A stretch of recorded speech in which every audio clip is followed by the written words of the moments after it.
માલધારી સમાજના વિવિધ પ્રશ્નો સરકાર સુધી પહોંચે તે માટે સુરત જિલ્લાના કામરેજ ખાતે માલધારી સમાજની 13મી સંસદ માલધારી સમાજના આગેવાન લાલજીભાઈ દેસાઈની આગેવાનીમાં મળી હતી.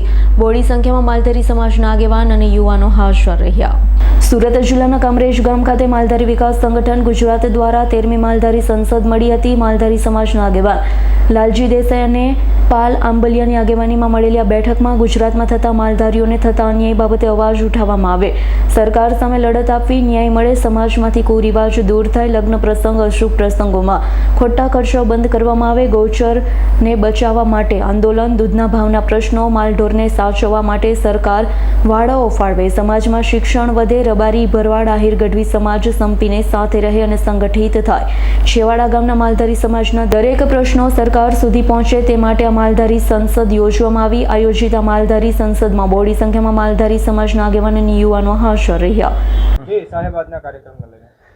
આજે અહીંયા સુરતમાં કામરેજ ખાતે 13મી માલધારી સંસદ મળી રહી છે. 2008માં બહુચરાજી ખાતે આખી આ સંસદની શરૂઆત થયેલી. મૂળ શરૂઆત કરવાનો જે હેતુ જે છે એ માલધારી વિકાસ સંગઠને ચર્ચા કરી કે માલધારીઓનો અવાજ પંચાયતમાં નથી, સંસદમાં નથી, તો માલધારી વાત ક્યાં મૂકશે.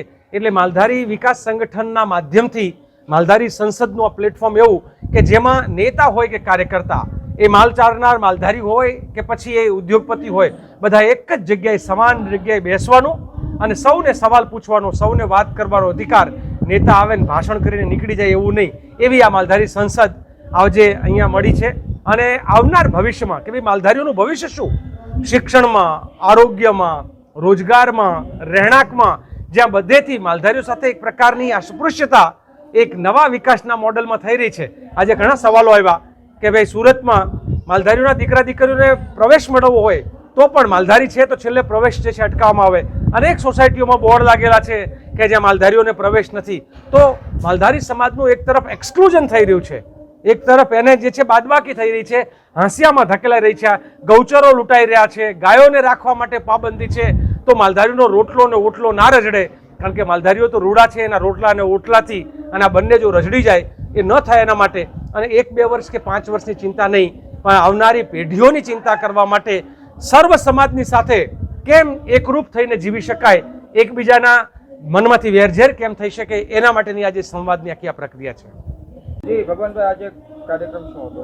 આજનો કાર્યક્રમ માલધારી વિકાસ સંગઠન ગુજરાત દ્વારા કામરેજ સુરતમાં એક માલધારી 13મી સંસદનું આયોજન કરવામાં આવ્યું હતું. આ માલધારી સંસદમાં માલધારીને લગતા નાના મોટા પ્રશ્નો, એના એજ્યુકેશનના પ્રશ્નો, એના ગાયના પ્રશ્નો, એના ગૌચરના પ્રશ્નો, એના રહેઠાણના પ્રશ્નો અને એને સમાજ સાથે મળી જવાના ઘણા બધા પ્રશ્નો લોકો દ્વારા કરવામાં આવ્યા છે. અને એ લોકો દ્વારા જે પ્રશ્ન કરવામાં આવ્યા છે એના પ્રશ્નના નિરાકરણ માટે માલધારી સંસદ એટલે કે આખા ગુજરાતમાંથી દરેક તાલુકામાંથી 2-2 થી 3 વ્યક્તિઓ અહીંયા પધાર્યા છે. અહીંના આજુબાજુના લાગતા ઓળખતા સમાજના તમામ લોકો પણ અહીંયા પધાર્યા છે. બધા સાથે મળીને પ્રશ્નોની ચર્ચા કરશું અને એ પ્રશ્નોના નિરાકરણ કઈ રીતે કરી શકાય, સાથે મળીને એને સાથે મળીને કઈ ભાવનાથી એકતા થાય અને કઈ રીતે બધા ભેગા થઈ શકે એના માટેનું એક આયોજન કરવામાં આવ્યું હતું. માલધારી સંસદના પ્રમુખે મને કહેવામાં આવ્યું હતું અને સુરત જિલ્લાનું તમામ કામો મને સોંપી અને આયોજન કરવામાં આવ્યું હતું. પણ આ આયોજનમાં સમાજલક્ષી અને સમાજના વિકાસ લક્ષી જે કાંઈ કાર્યો કરવાના હતા કે જે કાંઈ સૂચનો હતા એ લેવામાં આવ્યા છે અને એ સૂચનોના આધારે આગળ આપણે શું કાર્યવાહી કરવી એની એક નીતિ ઘડવામાં આવી છે. Bureau report S9 news Surat. અમારી તમામ માહિતીથી અપડેટ રહેવા માટે જોડાયેલા રહો S9 ન્યૂઝ સાથે.